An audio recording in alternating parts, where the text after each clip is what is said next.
vamos a hablar de Pitágoras, de Genófanes, y después de los Eleatas, y al final de Empédocles. Toda esta gente forma parte del mundo de la Magna Grecia, del mundo itálico, pero que van a representar diferentes concepciones filosóficas. En primer lugar, Pitágoras, que no vamos a decir mucho de él, pero se podría decir mucho.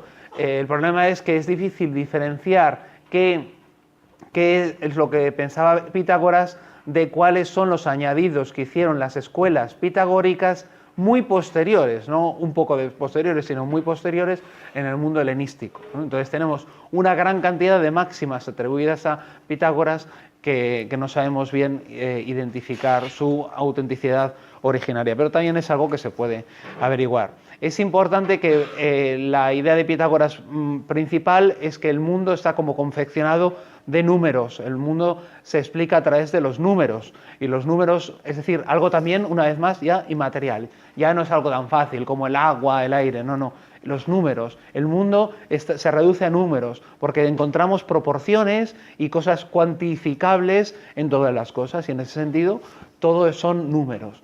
De los pitagóricos, sobre todo, va a acabar influyendo la concepción del alma, ¿no? Que también es una concepción más o menos también como inmaterial, ya más espiritual, que acabará influyendo de alguna manera en Platón.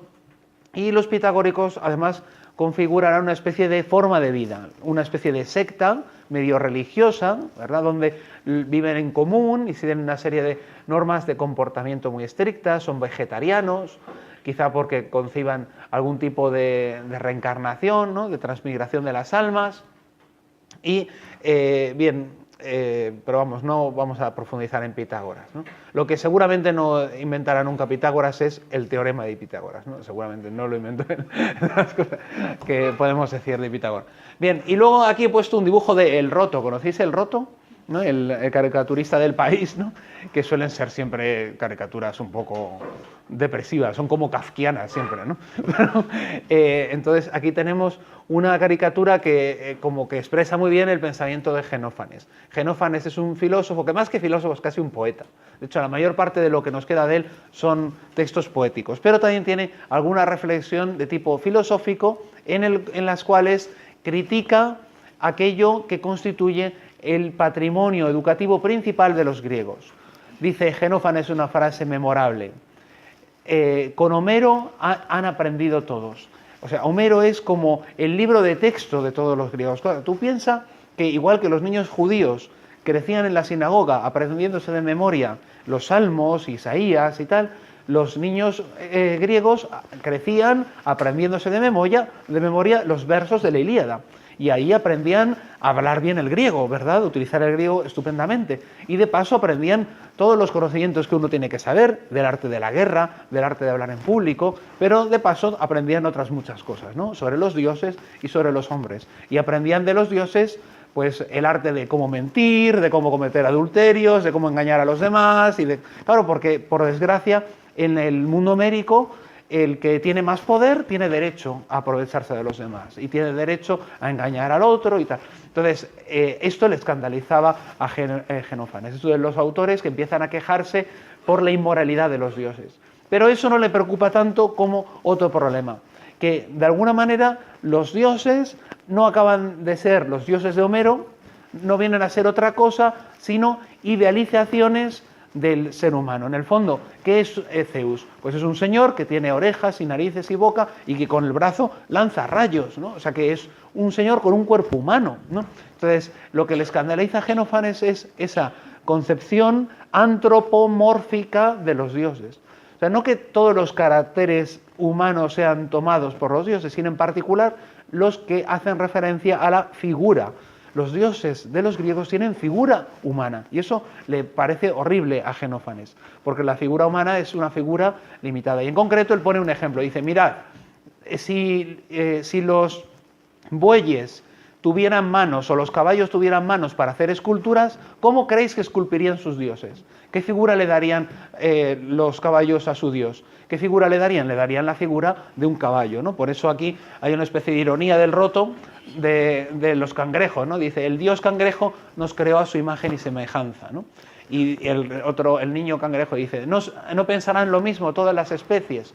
Bueno, pues eso es un poco la idea. Los hombres hacemos dioses con figura de hombres, pero los caballos harán dioses con figura de caballos, si pudieran, ¿verdad? Y los bueyes harían dioses con figura de buey y tal, ¿no? Y es verdad, ¿no? Pero la pregunta es, ¿pero cuántos caballos hacen dioses, ¿no? Hacen figuras de dioses. ¿Cuántos mejillones hacen figuras de dioses y tienen religión, ¿no? Claro, ¿por qué los hombres somos los únicos que tenemos religión y damos culto a los dioses, ¿no? Porque el hombre es algo muy especial dentro de la naturaleza, ¿no? Y el hombre tiene un carácter que, sin embargo, sí que le va a gustar a Jenofanes, que es justamente la mente. Jenofanes va a ser el primero que diga expresamente que Dios es puramente pensamiento. Claro, Homero se ha equivocado al describir así a Zeus, a Afrodita y a los dioses, pero la verdadera descripción de Dios es una mente, una pura mente que todo él ve, todo él piensa, todo él actúa. Es un puro pensamiento, aunque tampoco está claro si es puro pensamiento espiritual, que es lo que nos gustaría a nosotros, o más bien es este mundo, todo el mundo, porque dice Aristóteles en el libro Alfa de la Metafísica, mirando el cielo y la tierra, dijo que todo eso era Dios, o sea, que es una especie de panteísmo. Dios es este mundo es Dios, que todo él está penetrado de una mente y por eso está vivo, es este mundo que está vivo, ¿no? Es la manera que posiblemente pensaba Jenofanes. Pero, como pasa con todos los presocráticos, no lo sabremos nunca porque ni siquiera tenemos el libro entero. Así que, si es difícil entender a un señor teniendo el libro, figúrate si ni siquiera tienes el libro, ¿no? Así que, pues ya sabéis, tenéis algo que preguntar cuando lleguéis al cielo. Bien. Y el siguiente, ¿alguna duda sobre Jenofanes o reflexión? ¿Os recuerda algo a lo mejor? ¿No? ¿No recuerda esto de Jenofanes? ¿Nunca habéis oído esto? Los hombres pensamos a Dios como somos los seres humanos, ¿no? Hay un filósofo alemán muy famoso que es Ludwig Feuerbach, del siglo XIX, el campeón de los ateos del siglo XIX. De hecho, fue el que inspiró al mismísimo Carlos Marx a ser ateo, ¿no? Y luego Carlos Marx dijo, pero no es lo suficiente, hay que ser todavía más materialista. Porque Feuerbach decía que el Dios de los cristianos, Jesucristo, es una especie de idealización de todo lo que hay bueno en el ser humano, ¿no? El amor, la unidad, o no sé, la compasión, todas esas cosas las hemos puesto en Dios, pero en realidad teníamos que pensar en nosotros mismos, ¿no? Y teníamos que amar la humanidad, ¿no? El ideal de la humanidad, que es el gran ideal del siglo XIX, ¿no? Bien, pues lo digo para que hay un paralelismo que cualquiera que conozca a ambos lo reconoce. Bien, el siguiente filósofo al que iba a referirme es al gran Parménides de Elea, ¿no? Que es, como os decía, quizá el autor de la Constitución de Elea. Este señor ya sí que es un filósofo de tomo y lomo, ¿no? No tiene ninguna concesión a un discurso de un tipo como más ligero, sino que es un filósofo con un discurso verdaderamente profundo, aunque aún así, como os decía el otro día, escribe en verso, y de hecho comienza su poema con una narración de tipo épico, ¿verdad? De hecho, podéis leerlo, ¿no? Aquí tenéis un busto, que posiblemente fuera él. Entonces, él pone una visión, como una especie de visión profética, como la de los misterios, ¿no? Que en esa época estaban de moda.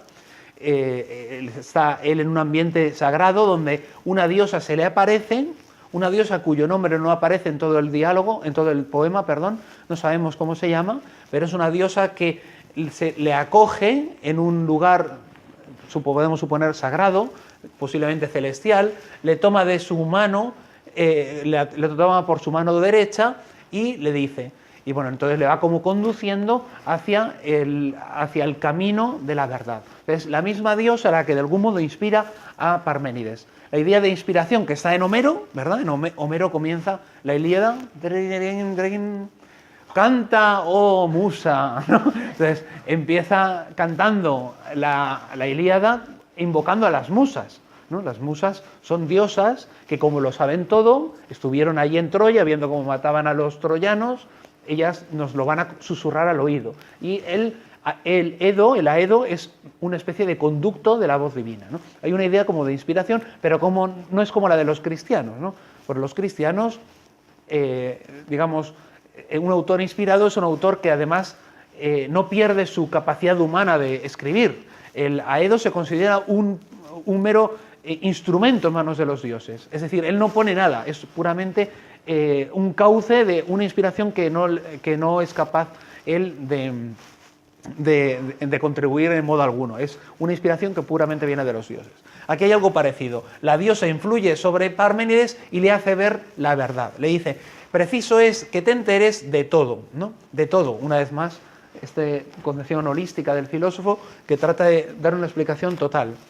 ¿Y qué es todo? Tanto del corazón imperturbable, de la verdad bien redonda, como de las opiniones de mortales en que no cabe creencia verdadera. Esto ha llevado a una interpretación del poema de Parménides como si estuviera constituido de dos partes, una primera en la que nos va a hablar de la verdad y una segunda en la que va a hablar de las opiniones. ¿Esto a qué se debe?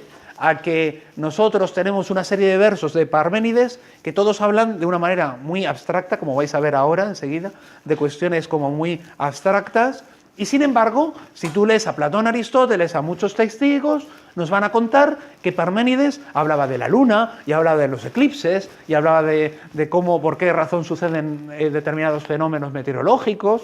Y dices, bueno, pero ¿dónde cuenta eso Parménides? Si es un señor que parece que está ahí con cuestiones como muy abstractas, ¿no? De hecho, hasta tal punto son interesantes sus reflexiones sobre cuestiones, digamos, como más físicas y concretas, que el filósofo de la ciencia, Karl Popper, consideró que posiblemente Parménides, que paradójicamente se le considera el fundador del pensamiento más abstracto y metafísico, es posiblemente el mayor científico de esta época, ¿no? Porque es posiblemente aquel que fue capaz de encontrar una razón, una argumentación para la redondez, no estoy seguro si es para la redondez de los astros, la forma esférica de los astros, o si es ya él o Anaxágoras, no estoy seguro. Sí, creo que es ya Parménides el primero que es capaz de explicar de manera argumentativa el motivo de los eclipses. Lo cual te parece a ti una tontería porque desde niño tú has no, el eclipse es que se pone la Tierra entre el Sol y la Luna. Ya, bueno, bien, pero eso hay que argumentarlo, ¿no? Y hay que demostrarlo, hay que dar razones. Nosotros ya lo sabemos desde niños, pero estos señores lo tenían que descubrir. Y es curioso porque ni los egipcios ni los babilonios, que llevaban siglos mirando el cielo y estudiando los astros, habían sido capaces de encontrar la razón de por qué se producían los eclipses. Y lo descubre, si no Parménides, Anaxágoras, ¿no? Yo no sé cuál de los dos primero, ¿no? Bueno, eso es interesante, no sé si os suena Karl Popper, ¿no? Es un filósofo muy famoso del siglo XX, también es el autor de La Sociedad Abierta, que es uno de los libros famosos del liberalismo del siglo XX. Bien, el caso es que nosotros vamos a fijar más bien en la primera parte. Lo que yo creo es que habría que interpretar la primera parte de modo que no hubiera una contradicción entre las verdades, la verdad plena, bien redonda, y las opiniones de los mortales, en que no cabe creencia verdadera.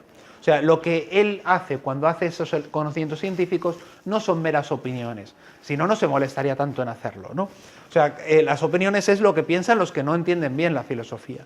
La verdad es sin duda lo que va a explicarnos él. Y vamos a ver cuál es la verdad. Fijaros esta centralidad de la verdad, ¿no? En el Evangelio de Juan la verdad es un concepto bastante importante, ¿verdad? Es un concepto que va a tener furor en el mundo filosófico, sobre todo en Platón. Platón va a decir que la filosofía es la ciencia de la verdad. Y para nosotros es un concepto muy normal y muy importante de nuestra cultura, pero ciertamente van a ser los filósofos los que lo conviertan en un concepto principal del conocimiento. Y el primer gran filósofo que utiliza el término y lo pone, como veis, como en el título de toda una argumentación, es Parménides. La verdad en griego, como sabéis, es aletheia, ¿no? Bien. El siguiente texto que os pongo es del fragmento 2. Esto de B2 significa fragmento 2, de acuerdo con la colección de Diels Krantz, que son unos alemanes que se dedicaron. Diels fue el gran editor de los fragmentos de los presocráticos, pero en el siglo XX fue completado esa excelente edición por otro señor que se llama Krantz, ¿no? Son Hermann Diels y Krantz, no me acuerdo cómo es su nombre de pila, ¿no? Son dos alemanes que lo hicieron directamente en griego, solamente traducían los fragmentos. O sea, se distingue entre fragmentos y noticias, ¿no? El fragmento es lo que seguramente debió de escribir con su propia pluma el autor, como esto. Es fácil de distinguir un fragmento en este caso porque está en verso, o sea, no puede ser que esté otro parafraseando. ¿Se entiende la diferencia entre parafrasear y citar, ¿no? Si yo digo, por ejemplo, Jesús nos ha dicho que Dios es nuestro Padre, estoy parafraseando a Jesucristo, ¿no? Si sin embargo digo, Jesús nos ha dicho, vosotros, dos puntos, comillas, vosotros orad así, Padre nuestro, puntos suspensillos, cierro comillas. Las comillas es una cosa muy importante en el mundo académico, ¿no? Porque lo otro es parafrasear, ¿no? Y si parafraseo, si estoy citando, pero diciendo que estoy parafraseando, estoy siendo pues un traidor. Eso antiguamente, en la antigüedad, estaba permitido porque no había normas académicas, pero hoy en día es muy importante. Entonces, precisamente por eso, para distinguir lo que dijeron exactamente ellos y lo que, por ejemplo, Aristóteles cuenta, pues Aristóteles dice que Xenófanes piensa que el mundo es Dios. Bien, pues eso es lo que dice Aristóteles, ¿no? Eso es una noticia, mientras que esto es un fragmento, es un trozo del libro que se nos ha conservado porque alguien lo citó, digamos, entre comillas, ¿vale? Bien. Sí. Hablando de la importancia de parafrasear y citar, ¿lo atribuye a estos que reúnen estos fragmentos? Estos dos son filólogos, más bien, más que del siglo XIX y XX. ¿No? Lo digo porque el año pasado me preguntaban, ¿qué significan estos numeritos? Pues estos numeritos son la manera de citar a los presocráticos. Esto significa B, significa fragmento, las noticias se pone una A mayúscula, ¿no? Bueno, es una manera para que se sepa, ¿no? Pero lo que pasa es que esto ya ha quedado un poco, tienen mucho tiempo, son muy buenos y de hecho ha sido muy difícil de superar. Pero yo creo que por fin, el año pasado, no, el 2016, salió por fin una colección que creo que ya empieza a poder sustituir a la antigua, ¿no? Porque no es fácil de sustituirla, son realmente muy buenos este trabajo, que es otra que han hecho ahora un señor que se llama un señor que se llama Lax y otro señor que se llama Lax Most. Es la nueva colección que ha salido a la vez en francés y en inglés, o sea, el texto griego con traducción francesa y traducción inglesa. Pero aún así, faltan cosas que estaban aquí, ¿no? Han añadido muchas más cosas, pero luego faltan. O sea, por eso la perfección en estas cosas, siempre lo malo de eso es que se puede perder de vista algo importante, ¿no? Pero esto es el nivel de alta investigación, no hace falta que...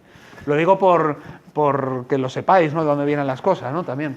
Porque tampoco es que a veces la gente dice, ¿de cuántos libros hay de esto? Pues no hay ningún libro, pero hay mucho trabajo de ir buscando y buscando. Es un poco trabajo de Sherlock Holmes, ¿no? De a ver qué es lo que dijeron, lo que no dijeron, ¿no?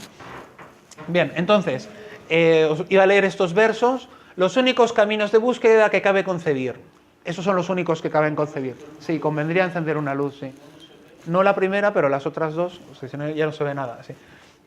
Un camino que es el del uno, el primer camino es el que es y no es posible que no sea, y es ruta de persuasión, pues acompaña a la verdad. Persuasión aquí está como medio divinizada, posiblemente, ¿verdad? El otro, el de que no es, y el de que es preciso que no sea. No podrías conocer lo que no es, ¿no?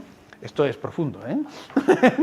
Lo que es y lo que no es, ¿no? La verdad tiene que estar en lo que es, no en lo que no es, ¿no?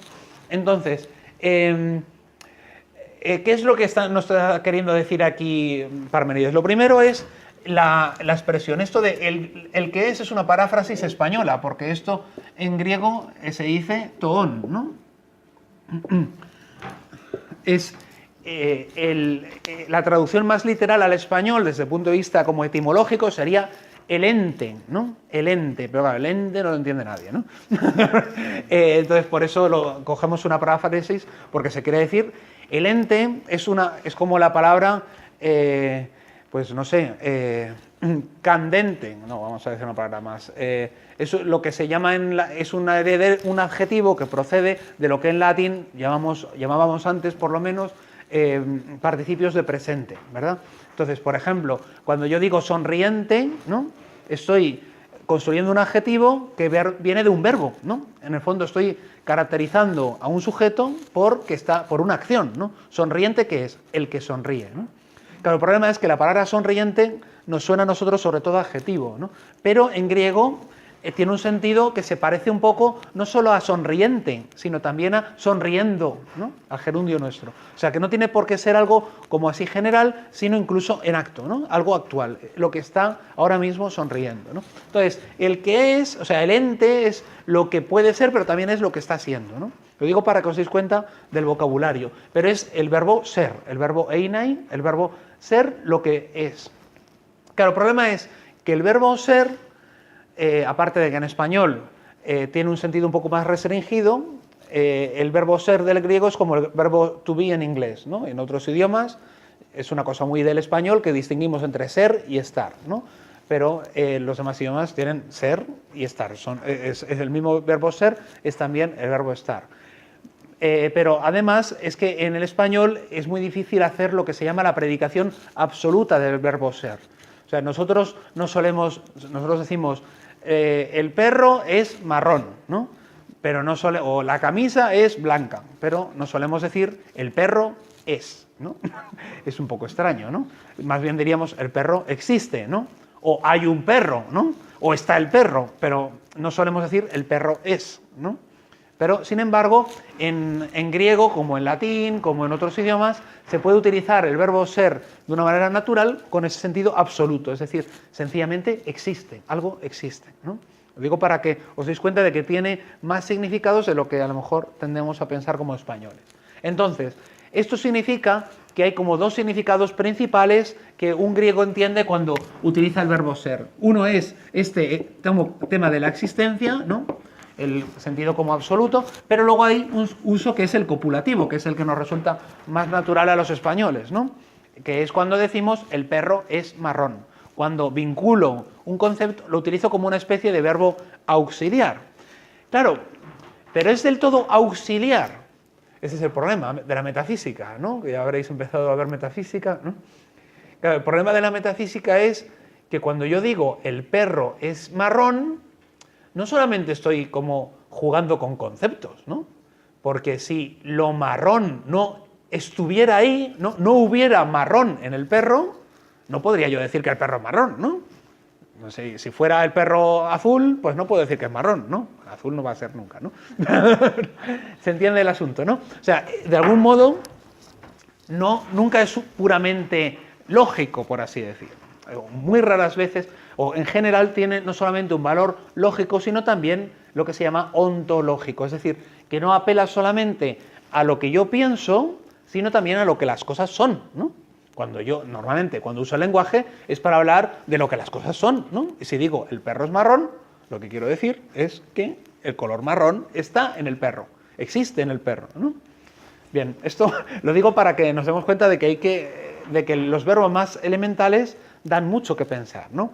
Y por eso el verbo ser es el primero quizá que empieza a utilizar un gran filósofo como Parménides para reflexionar y va a convertirse en un concepto primordial tanto en Platón como en Aristóteles y por lo tanto en toda la filosofía occidental.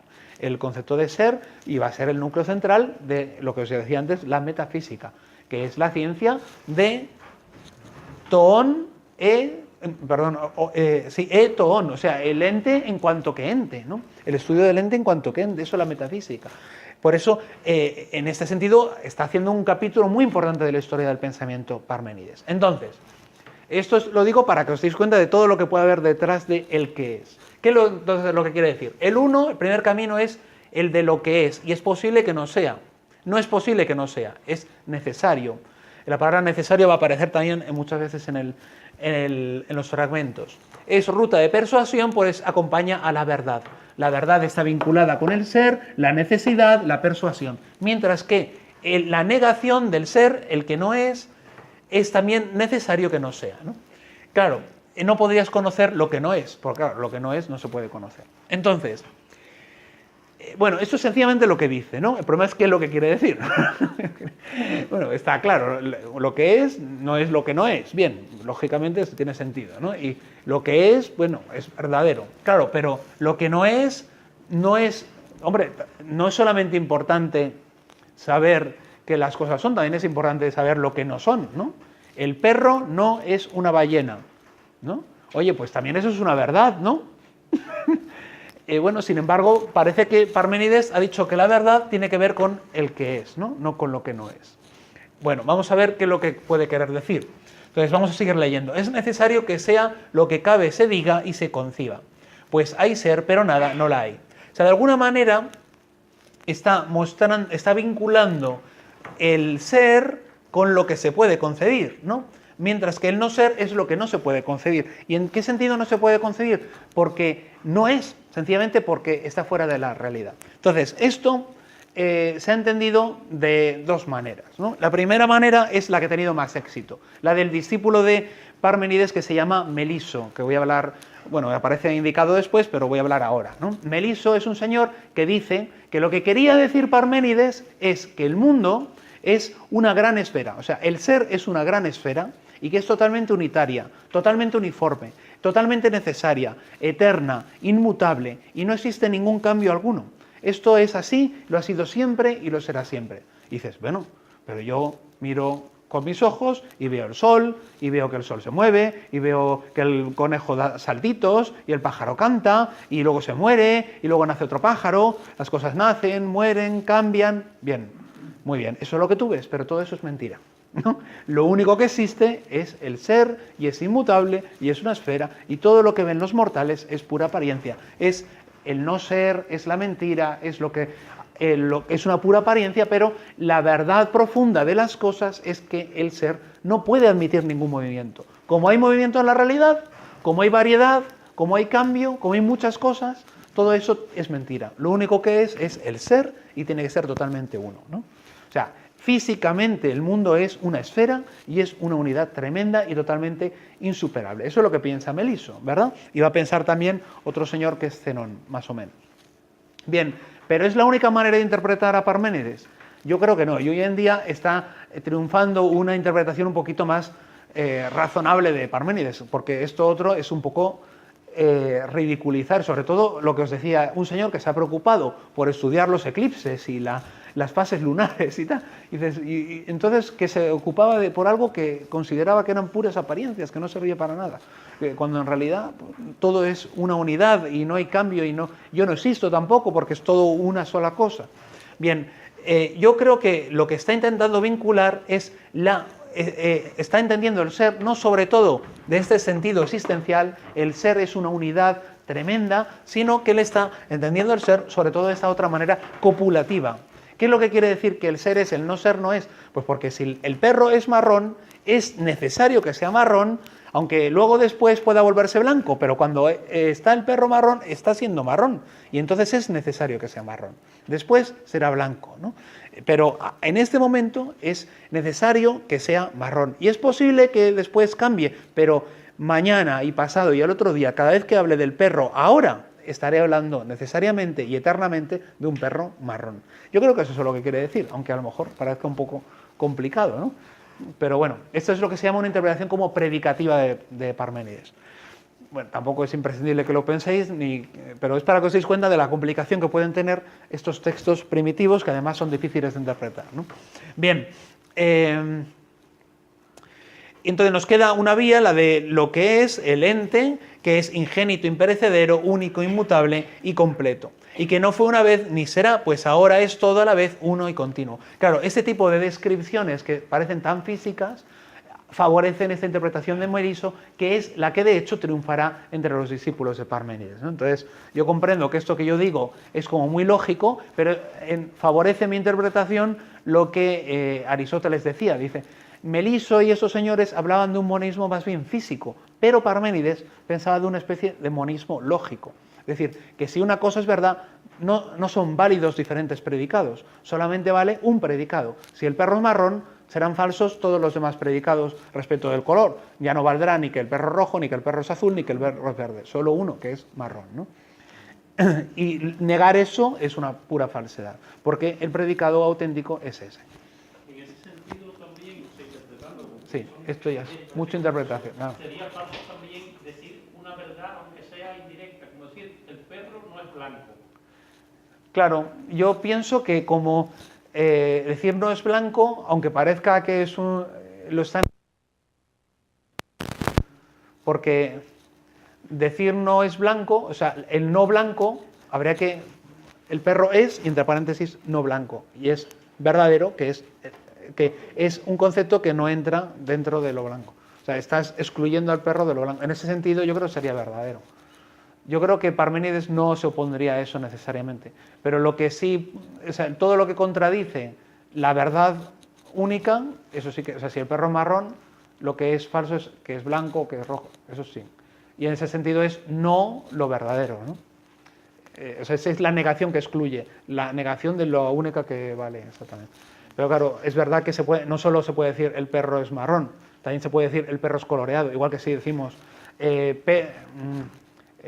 vamos, Pluto es un perro, pero también puedo decir Pluto es un animal, Pluto es un cuerpo. O sea, conceptos que comprenden los otros conceptos, ¿no? El decir no blanco es como un género, ¿no? Es un concepto más grande que marrón.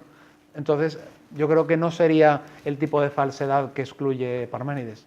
O sea, creo que se puede entender ese tipo de objeciones a la interpretación predicamental, predicativa de Parménides. Se me ocurre. A mí me parece una manera... Es que siempre tiendo a interpretar que los filósofos no son tontos, ¿no? Entonces, intento buscar siempre lo que me parece. Entonces, hoy en día hay muchos estudiosos que están interpretándolo así y me parece muy razonable. Desde luego, esa interpretación como muy fisicalista de Parménides, yo creo que no es necesariamente la que hay que seguir, pero el mismo Platón parece favorecer un poco esa interpretación, ¿no? Aunque Aristóteles no la favorezca tanto. Si alguien había levantado la mano por ahí, ¿no? ¿Es lo que me ha parecido? No, vale. Muy bien. Pues entonces pasamos a los siguientes eleatas. He mencionado a Meliso, que es el que reduce un poco el ser de Parménides a un ente unitario, totalmente cerrado, que impide todo cambio. Y tenemos a Zenón, que es un tipo interesante porque lo que inaugura es como el razonamiento refutativo, ¿no? En el fondo viene a defender seguramente algo parecido a lo de Meliso, pero en lugar de hacer una teoría constructiva, le da más importancia a refutar los argumentos de sus contrincantes, ¿no? ¿Quiénes son los contrincantes? Todos aquellos que hablan de movimiento, de variedad, de pluralidad. Entonces, ¿qué es lo que hace Zenón? Inventa una serie de estratagemas argumentativas para demostrar que el que tiene razón es su maestro Parménides, al menos tal como lo interpreta él, y no los contrincantes que hablan del movimiento. Y por eso he puesto uno que es el más famoso de las paradojas que plantea Zenón, que es la paradoja de Aquiles y la tortuga, ¿no? ¿Habéis oído alguna vez de esto? Aparte de la profesora. Conoce todas estas cosas. Esto lo he sacado, creo, de un libro de texto de filosofía, ¿no? Aquiles sabéis quién es, ¿verdad? Es el gran protagonista de la Ilíada. Homero le va poniendo a cada uno de los personajes como un adjetivo, ¿no?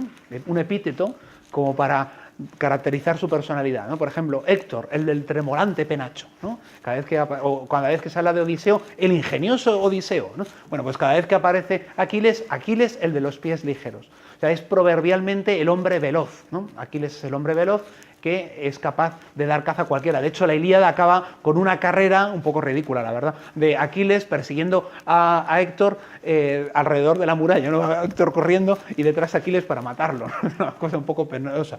El caso es que Aquiles en principio es aquel que es proverbialmente veloz. Y sin embargo, Zenón pone una carrera de Aquiles intentando perseguir a una tortuga, ¿no?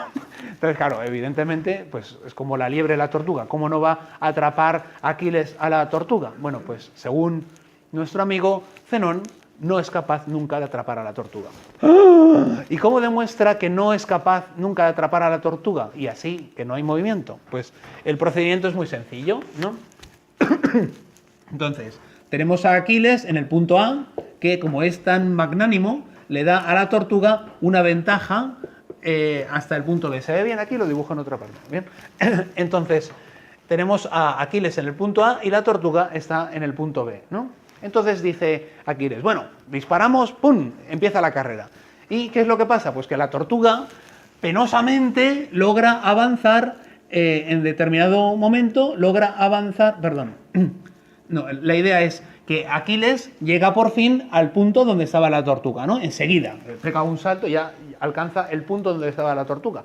Pero en el momento en el que Aquiles ha llegado al punto donde estaba la tortuga, si es verdad que la tortuga también ha empezado a moverse, ¿qué habrá pasado? Que la tortuga ha avanzado un poquito, ¿no? Entonces, por muy lenta y penosamente que se mueva la tortuga, ya la tortuga está en el punto B', ¿no? Y entonces, ¿qué es lo que sucede? Bien, pues Aquiles llega al punto donde estaba la tortuga y se queda frustrado porque todavía no ha cogido a la tortuga. Pero sigue, no se desespera y sigue caminando a por la tortuga. Y es muy veloz para alcanzar el punto B', pero la tortuga ha conseguido avanzar poquito, ¿no? Pero ha conseguido aún así avanzar otro poquito, ¿no? En el punto B', ¿no? Y entonces, ¿qué es lo que pasa? Que aunque por muy pequeños, muy corta que pueda llegar a ser esta distancia, lo cierto es que siempre que Aquiles logre llegar al punto B', n, sub n, siempre llegará a estar la tortuga un poquito delante. Ergo, Aquiles nunca va a atrapar a la tortuga, ¿verdad? ¿Qué os parece? Un poco ridículo. Sí, porque el objetivo era atrapar a la tortuga, no llegar al punto de partida de la tortuga. Ya bueno, pero estamos describiendo el movimiento de esta manera. ¿Es lícito o no? No. ¿No? ¿Cómo no? Estamos describiendo el movimiento, ciertamente lo que haces, ¿no? Cuando tú intentas atrapar a otro, ¿no? Tarde o temprano, lo primero que haces es llegar al punto donde estaba el otro, ¿no?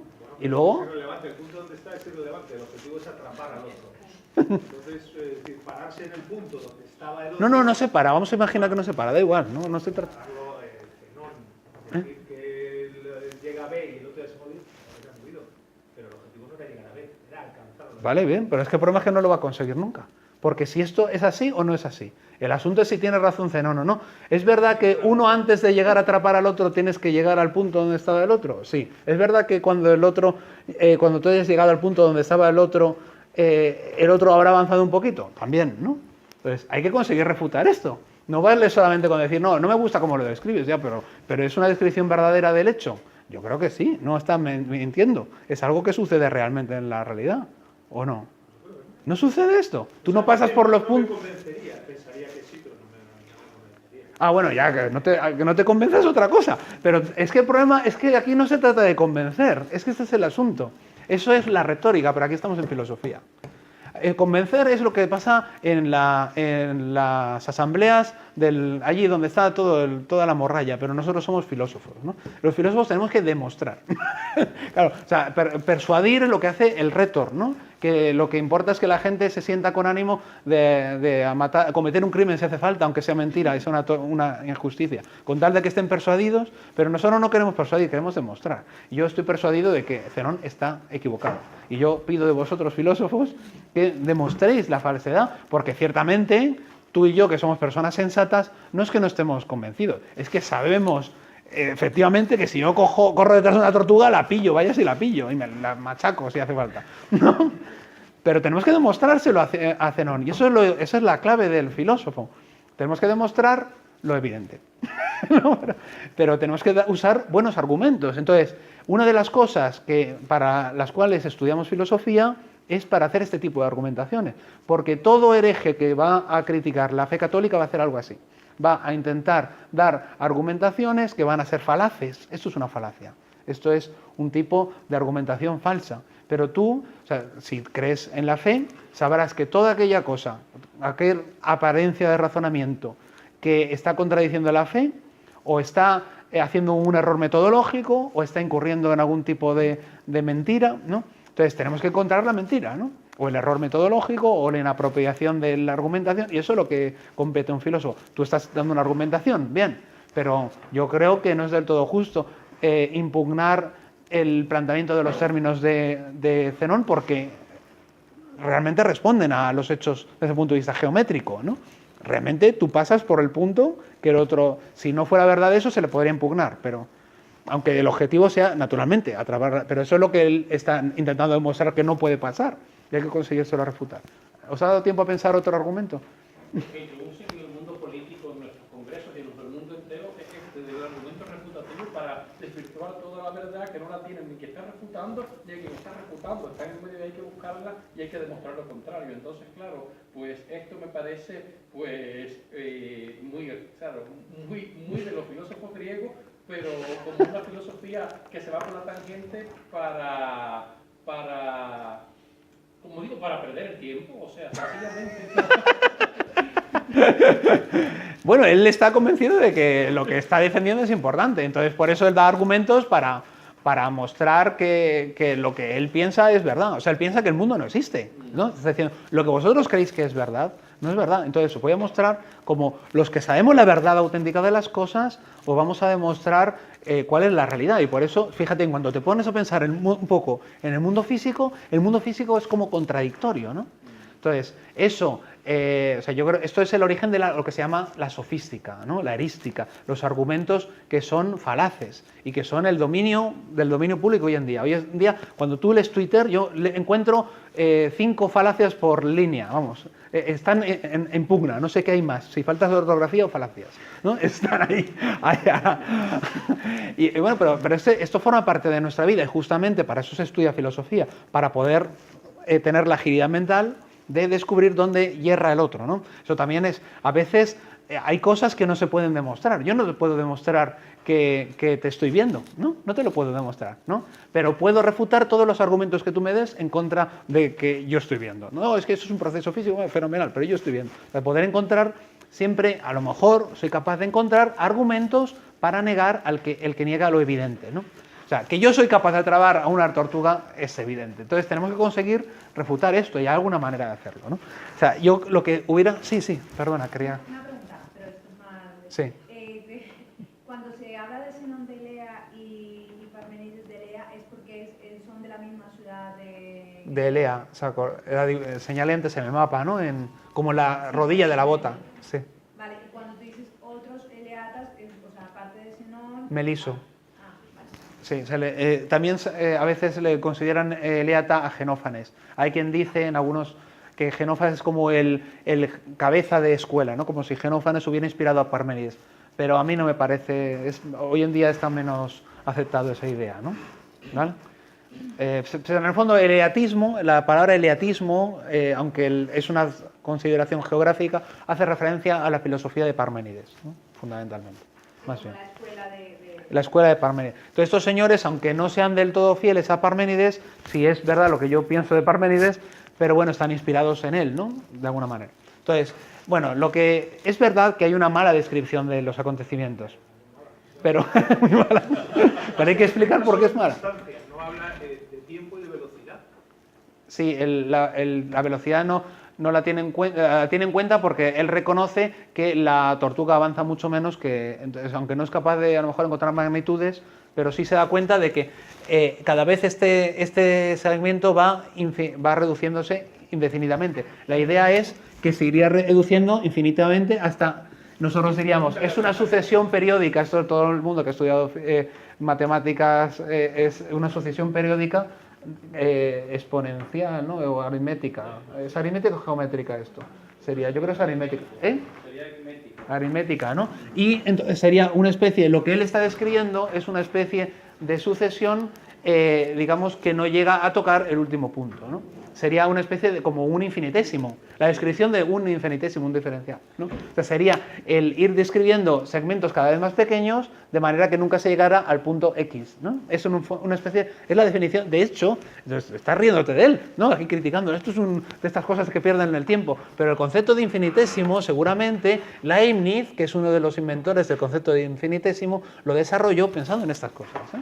Leibniz leía mucho, le interesaba mucho este tema de la división infinita del espacio y esto que nos lo cuenta Aristóteles le interesaba mucho a Leibniz. Yo estoy convencido de que Leibniz se inspiró en estos razonamientos para inventar el infinitésimo, que es uno de los conceptos principales, ¿no? De la matemática moderna, ¿no? Que se utiliza mucho, ¿no? El cálculo infinitesimal lo inventaron paralelamente Newton y Leibniz, ¿no? Newton no sé, porque me parece que no le estudiaba mucha filosofía, él había leído más a los estoicos, pero Leibniz no me cabe ninguna duda que está inspirado en esto. De hecho, él cita directamente a lo descubierto por Newton, o sea, entre la gravedad se le puede calcular infinitesimalmente también, pero la termodinámica es totalmente cálculo infinitesimal. Claro. Sí, no, luego las aplicaciones prácticas son muy grandes, ¿no? A la teoría. Pero aquí a lo que voy es que el problema es que esto es como podemos escribir cualquier movimiento así, ¿no? O sea, yo también podemos describir el movimiento de mi mano hacia tocar la mesa, ¿no? También podríamos describir en los segmentos, ir dividiendo los segmentos de este espacio infinitamente, ¿no? Pero aquí, ¿dónde está el engaño de fondo? El engaño de fondo está en una cosa que os han enseñado a todos en matemáticas, pero que es mentira. Estoy convencido de que es mentira. Que es la típica cosa que te dicen en matemáticas cuando eres niño, que la recta está compuesta de infinitos puntos. Acá os lo han dicho eso, ¿no? Una recta está compuesta de infinitos puntos. Y un plano de infinitas rectas, pones una recta y otra recta y otra recta, y te sale un plano, ¿no? Y si juntas muchos planos, ¿no? Si pones plano, plano, plano, te sale una figura tridimensional, ¿verdad? Bueno, pues vamos a ver, vamos a intentar aplicar las definiciones euclidianas a esa descripción de la recta. ¿Cuánta es la dimensión del punto por definición, según las definiciones de Euclides? ¿Cuánta extensión tiene un punto? ¿Cuánto largo tiene un punto? ¿1 centímetro, 2 centímetros, medio centímetro? ¿Cuánto? 0. Largo, 0. ¿No? Ancho, 0. ¿No? Y yo qué sé, profundidad, 0. El punto, por definición, tiene extensión nula, ¿no? Muy bien. Entonces ponemos un punto y al lado otro punto de extensión 0, más extensión 0, extensión 0. Ponemos infinitos puntos de extensión 0. ¿Cuánta extensión nos sale? 0. La recta es totalmente irreducible a puntos. El punto es otra cosa, ¿no? Esto es una cuestión de... Eso es lo que se dio cuenta Platón. Son específicamente distintas el punto de la recta del plano. Son cosas totalmente dispares. En la magnitud longitudinal es totalmente dispar de la magnitud de la superficie, ¿no? Por mucho que nuestra imaginación, esto es importante, por eso nos juega muchas malas pasadas la imaginación, nuestra imaginación, puedes imaginarte ciertamente ese tipo de descripciones, la recta que se proyecta, ¿no?, durante una superficie engendra un plano, ¿no? Pero eso no deja de ser una imagen, ¿no? Las rectas no se mueven, ¿no? Son inmutables, ¿no? ¿Os dais cuenta de dónde está el engaño? Claro, ¿cuántos puntos hay en una recta? ¿Infinitos o ninguno? O sea, en realidad no hay ninguno hasta que yo no digo punto A, ¿no? Claro, porque la recta en realidad es otro tipo de magnitud. Aquí de alguna manera nos está como dejando fascinar nuestro amigo Zenón en que podemos dividir esto. En el fondo, esta descripción del movimiento es como describirlo de... Podríamos haber puesto otro punto cualquiera, ¿no? Están a la mitad de camino uno de otro, ¿no? También podríamos haber dicho. Este parte del punto A y este del punto B. Bien, pues cuando este ha avanzado un poquito, este está aquí y este está aquí. Bueno, pero siempre podemos describir, no sé, cuando llega a la mitad de lo... O sea, siempre podemos coger cantidades que sean infinitamente menores, pero claro, aquí el juego es que voy cogiendo tiempos cada vez infinitamente menores y espacios cada vez infinitamente menores. Por eso me sale una progresión que nunca llega al punto, ¿no? Pero, ¿cuál es como dice Aristóteles, cuál es la falacia de fondo? Dar por supuesto que esto que está de hecho dividido infinitamente, ¿no? Si tuviera que pasar por partes infinitas, ¿no?, cada vez que atravieso un recorrido, pues entonces nunca llegaría al final. Pero el asunto es que el movimiento es continuo y entonces soy capaz de atravesar el espacio continuamente, ¿no? Bueno, no sé si el movimiento también es continuo, es algo que es capaz de atravesar la magnitud entera de la recta. Bueno, en fin, o sea, el problema está en cierto modo en ese tipo de descripción, ¿no? Porque es una descripción que aboca a tiempos, tendríamos que utilizar en el mismo tiempo el espacio que se recorre en el mismo tiempo, o en el mismo espacio, ¿cuánto tiempo?, ¿no? Pero tendría que haber una homogeneidad en la manera de medir, pero esta manera de medir que va acomodándose al movimiento, claro, pues efectivamente lo que estás es describiendo la aproximación, pero no describiendo el adelantamiento, ¿no? Bueno. Claro, es que si se tienen en cuenta conceptos físicos, esto sería imposible, porque no se tiene para nada en cuenta la velocidad intrínseca de cada sujeto, o sea, la aceleración de cada sujeto. No, esto suponiendo una velocidad constante, Claro. ¿no? Pero a una velocidad... Él tiene en cuenta que hay diferentes velocidades. Aquiles es más veloz, pero aunque sea más veloz, es verdad que siempre puedes describir el movimiento como que uno va un poquito por delante, ya hasta que llega el punto en el que empieza a estar por delante el que va más deprisa, y punto, ya está, ¿no? Pero claro, si tú vas poniendo cada vez tiempos menores, pues efectivamente el espacio es infinitamente menor, y si el tiempo es infinitamente menor, el espacio será infinitamente menor. Pero claro, es que llega un punto en el que el espacio pues es sobrepasado, ¿no? Si cogemos un tiempo constante, ¿no? Si contamos en lugar de tiempos infinitamente menores, cada segundo, ¿dónde están? El siguiente segundo, el otro segundo. Y hay un punto en el que ya han pasado al otro punto, ¿no? Bueno, pero esto es un tipo de falacia, ¿no? Es un tipo de falacia medio física, medio geométrica, ¿no? Y muy política. ¿Eh? Y muy política. Política, no sé. Pero también podríamos decir, ¿no? Nunca, cuando los pobres sean la mitad de ricos que los ricos, no, pues nunca llegarán a ser más ricos que el otro, ¿no? Podríamos dar replicaciones políticas, a lo mejor. La falacia al final es querer medir el movimiento con unos parámetros estáticos que es distancia. Sí, no, yo creo que es utilizar, yo creo que diría, un poco arteramente, distancias progresivamente menores, o sea, un parámetro no constante, ¿no? La manera de medir una cosa tienes que medirlo con un parámetro constante, porque si no, creo que no se puede proporcionar, ¿no? Pero vamos midiendo, en el fondo es una descripción de la distancia relativa entre ambos, ¿no? Pero acá es efectivamente relativa, siempre va a haber.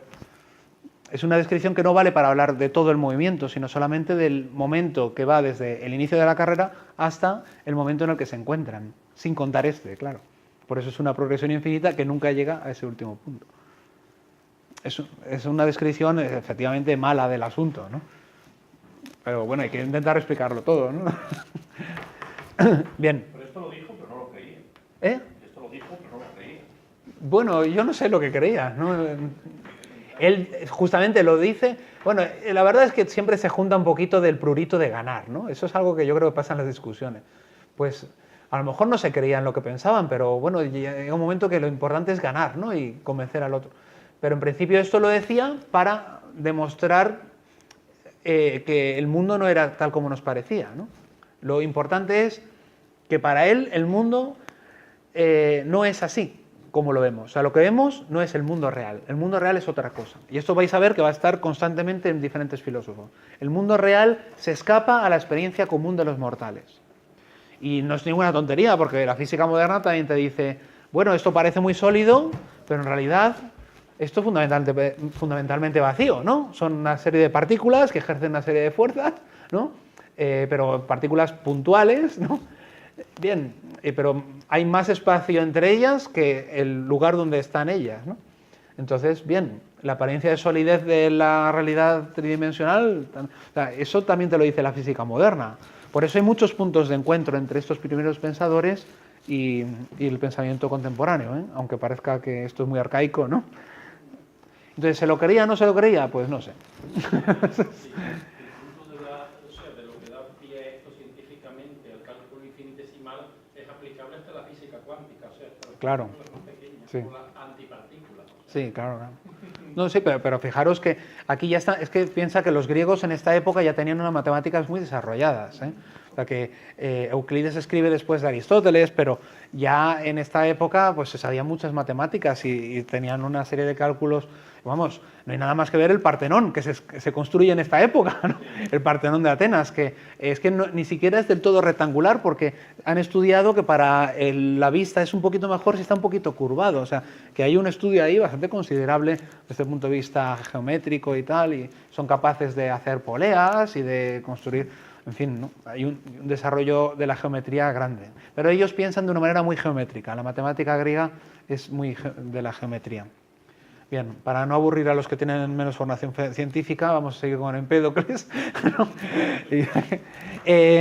Bueno, Empédocles es también itálico, de Sicilia. De hecho, es muy divertido. Las cosas que se nos cuentan de los filósofos son entretenidas. Se nos cuenta que este se tiró al Vesubio, ¿no? Porque le gustaba como difundir la fama de sí mismo como si fuera una especie de ser medio divino, ¿no? Más que humano.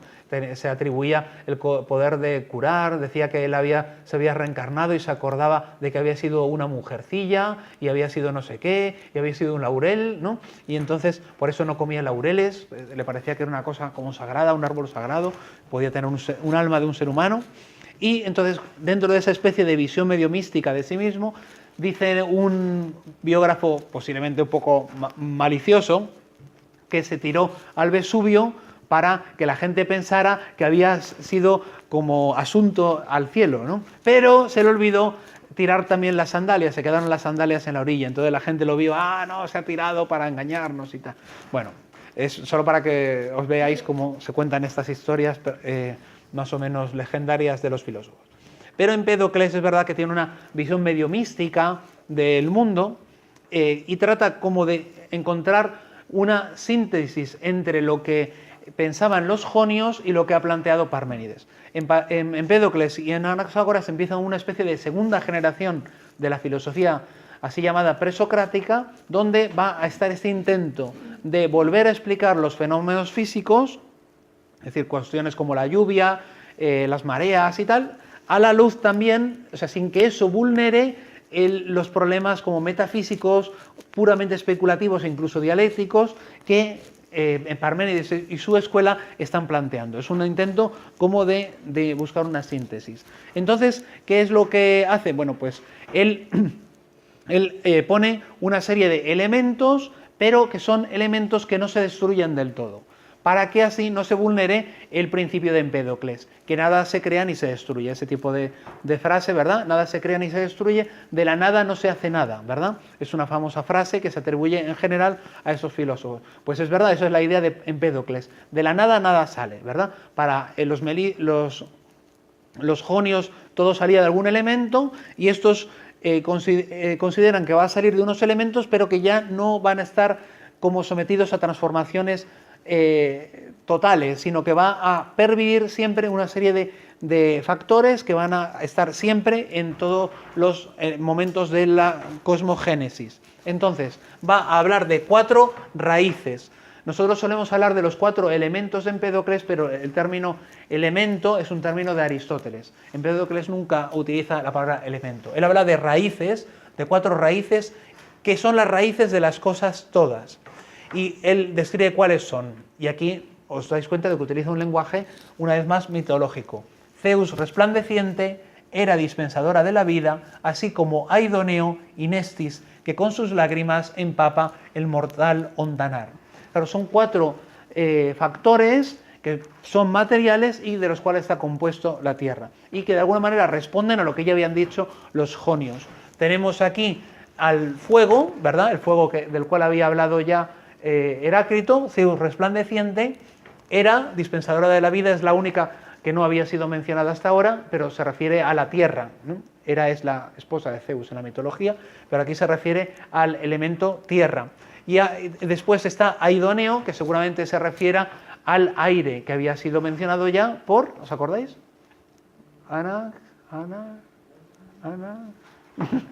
Anaxímenes. Anaxímenes había hablado del aire, ¿verdad? Que es uno de los 4 elementos también para Empédocles, y Nestis, que con sus lágrimas empapa, empapar, sin duda Nestis se refiere aquí al agua, ¿no? Y que después van a aparecer los 4 expresamente mencionados, ¿no?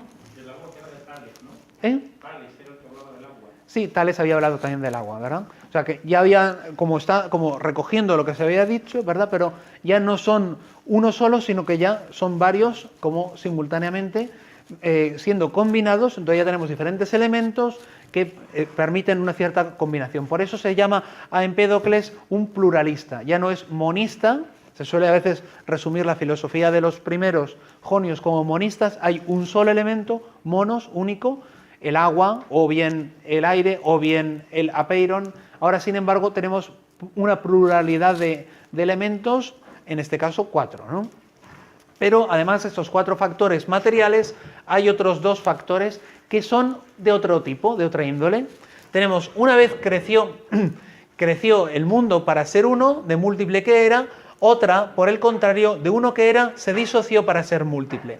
O sea, hay una unidad que se divide en muchas cosas y luego una multiplicidad que se une otra vez, se reúne, ¿no? Hay una especie de transformaciones sucesivas de lo uno a lo mucho, de lo mucho a lo uno. Y esas transformaciones incesantes jamás llegan a su fin. No tiene un principio y un final, sino que es un mundo que está continuamente como diversificándose y concentrándose. Hay una continua transformación que es cíclica, se vuelve a lo uno periódicamente y se vuelve a lo múltiple periódicamente, incesantemente. ¿Y cuáles son las causas que producen la disociación y la reunión? Pues bien, unas veces por la amistad, concurriendo en uno todos ellos, o bien otras, por el contrario, separados cada uno por un lado por la inquina del odio, ¿no? Tenemos la amistad, una especie de factor amoroso que reúne los elementos como por el amor se reúnen, ¿verdad? El amor consigue que el agua se una al fuego y tal, y se combinen las cosas y surjan los animales y la tierra y tal. Pero después, al cabo de un periodo de unos cuantos siglos, o miles de años, o no sabe cuánto, llega el odio, que también se podría traducir como el conflicto o la lucha, que divide todas esas cosas. Se mueren los animales, se descomponen sus elementos, el agua va por un lado, la tierra va por otro lado, el aire va por otro, y el mundo vuelve una especie de caos, ¿no? Hay una especie de división y de conjunción periódicas, ¿verdad? En este otro, que me ha quedado tan bonito, ¿verdad? En esta otra diapositiva resume en otro fragmento la idea. Se disoció para ser múltiple, siendo fuego, agua, tierra y la enorme altura del aire, aquí están claros los cuatro, y aparte de ellos, odio pernicioso por doquier igualado, más entre ellos la amistad, igual en extensión y en anchura que él. O sea, el dominio del odio y de la amistad son parejos, no es que sea más la amistad que el odio o al revés, sino que son dos poderes como en igualdad de condiciones, pero que digamos que tienen turnos, ¿no? Como la noche y el día, ¿no? A uno le toca el día, a otro le toca la noche. Pero cada uno tiene su dominio y hay una época en la cual impera el odio, otra época en la que impera la amistad, ¿no? Entonces, ahí tiene más textos, pero bueno, no es cuestión. Pero esta es la idea principal. Los cuatro elementos y dos poderes que son fundamentalmente eso, el elemento poderoso. ¿Os dais cuenta de que se ha separado el tema de la actividad de la materia, ¿no? Para Tales, decía Tales, que todo está lleno de dioses. El agua es aquello que va a dar lugar a todas las cosas, pero no solo materialmente, sino también dinámicamente. El agua misma tiene en sí misma los dioses, es decir, es un poder que tiene también energía para ella misma producir espontáneamente cambios. Aquí, sin embargo, no. Los elementos no están dotados del poder. El poder viene como de otros factores, que son el amor y el odio, y los elementos son puramente, o más bien pasivos, se dejan hacer por el odio y por la amistad. Y esto es importante desde un punto de vista especulativo. Se van como diferenciando los elementos de la cosmogénesis. Bien, y con eso se explica todo, ¿eh? El nacimiento de los animales, de los seres humanos, también los conflictos entre los hombres. ¿Alguna duda? Esto es más fácil de entender, ¿no? Menos especulativo que lo de la tortuga, ¿no? Pero ahora viene otro que es más especulativo, ¿no? Que es mi amigo Anaxágoras de Clazomene. Entonces aquí tenemos una especie de retrato que hizo, me parece, Rivera, de varios filósofos. Hizo aquí un dibujo de Anaxágoras vestido como una especie de medio mendigo del siglo XVI, ¿no? De la época del barroco, ¿no? Bien, entonces Anaxágoras de Clazomene es de origen jonio, pero Anaxágoras tiene el honor de ser el primer filósofo de renombre, cuyo nombre nos podemos acordar, que se instaló en Atenas. O sea, todos los demás, os habéis fijado, estaban en Jonia, el otro en Italia, en Sicilia, pero ninguno estaba en Atenas. Atenas, que es donde va a nacer Platón y va a ser el nacimiento de la filosofía y donde va a estar la academia, pues allí todavía ninguno de estos había parado y había puesto su estancia. El primero va a ser Anaxágoras, ¿no? Y sí, ya hemos acabado con los itálicos, sí. Si puedes poner una raya en los apuntes. Entonces, pero Anaxágoras de Clazomene tiene en común con Empédocles el ser como un pluralista, ¿no? Y con los atomistas que vamos a ver después. En realidad tiene más que ver Empédocles con Anaxágoras que con los eleatas, ¿no? Porque lo que tienen que ver es como el planteamiento, ¿no? El planteamiento de Empédocles, igual que el de Anaxágoras y el de Demócrito, es intentar explicar la cosmogénesis y los fenómenos físicos, pero teniendo en cuenta factores argumentativos. En Empédocles, por lo menos, ya no hay ninguna cosa que se corrompa ni que empiece de nuevo. Todo siempre lo mismo. Siempre tenemos agua, tierra, aire, siempre lo mismo. Y además, siempre amor y odio. Y a base de esas combinaciones vamos cambiando. Entonces el cambio es bastante relativo, ya no hay un verdadero nacimiento, ¿no? Esto es lo que podemos así como entender que quizás sea la lógica de fondo y que vamos a ver también en común con Anaxágoras. Entonces, Anaxágoras es importante desde el punto de vista así también como geográfico, ese llegar a Atenas, porque va a estar relacionado históricamente con Sócrates, ¿no? De hecho, Sócrates va a dar importancia a Anaxágoras como en su formación intelectual. Y de hecho, un discípulo de Anaxágoras será maestro de Sócrates, ¿no? Bien, entonces, de Anaxágoras tenemos bastantes líneas, también igual que de Empédocles, ya no es un par de frases, sino que ya tenemos bastante, vamos a leer mucho menos de lo que nos queda. Y entonces, él comienza su texto, que no está en poesía, sino en prosa, con una frase que es muy famosa y que vamos a ver repetidas muchísimas veces, en Platón, en Aristóteles y después en muchas páginas de historia de la filosofía, de padres de la Iglesia incluso. Y las palabras mágicas son homú panta, ¿no? Homú panta. Estaban juntas todas las cosas. Todo, en realidad, más bien, homú panta es todo junto. Todo junto. Al griego le debía llamar la atención si es que lo repiten tanto, ¿no? Todo junto. Al principio estaba todo junto. Y lo repite varias veces Anaxágoras. Todo junto. Todo estaba al principio junto. ¿Qué quiere decir eso? Bien, pues que Anaxágoras está imaginando una masa infinita. Infinita no quiere decir que sea necesariamente infinita como nos lo imaginamos, o sea, que no tenga ningún límite, quiere decir que es indeterminada. Es como el apeiron, o sea, indeterminado, muy grande, suficientemente grande como para dar de sí para este mundo, ¿no? Entonces, muy grande. Y para poder dar indefinidamente de sí, ¿no? Y en esa masa está todo junto. ¿Y qué quiere decir que está todo junto? Nos lo explica bien claro en este siguiente fragmento. Dice, formas, colores, sabores. Aquí nos lo dice en el otro fragmento 4, dice, allí estaba la tierra, estaba el blanco, estaba lo negro. O sea, había una serie de cosas y las cosas son como los ingredientes de una mezcla universal. Es una mezcla en la cual está por igual lo negro con lo blanco, lo rojo, lo verde, lo caliente, lo frío, lo salado y lo dulce, pero también el cabello, el hueso, la sangre, la tierra, el aire, el fuego, o sea, todos los elementos, pero también todos los componentes de los seres vivos y todos los factores de la realidad están ahí. Y también las propiedades, ¿os dais cuenta que estoy diciendo? Mezclando cosas que nos parece, o sea, tú mezclas agua con leche, ¿no? Pero no mezclas la leche con caliente, ¿no? Voy a mezclar la leche con un poco de calor, ¿no? La meto en el microondas, estoy mezclando la leche con el calor. Hombre, estoy calentando la leche, ¿no? Diríamos nosotros. El calor es como una propiedad de la leche. ¿Qué ruido hace esto? El calor es como una propiedad de la leche, diríamos nosotros, ¿no? Bueno, pues para Anaxágoras y para estos señores no está clara la diferencia entre cosas y propiedades de las cosas, ¿no? Entonces, las propiedades de las cosas son también cosas, entre comillas, para Anaxágoras. Y todo eso está como junto, ¿no? Y es como ilimitado. Pero claro, como está todo junto, ninguna era manifiesta por causa de su pequeñez. Está todo mezclado, pero tan diluido que no se puede encontrar nada, ¿no?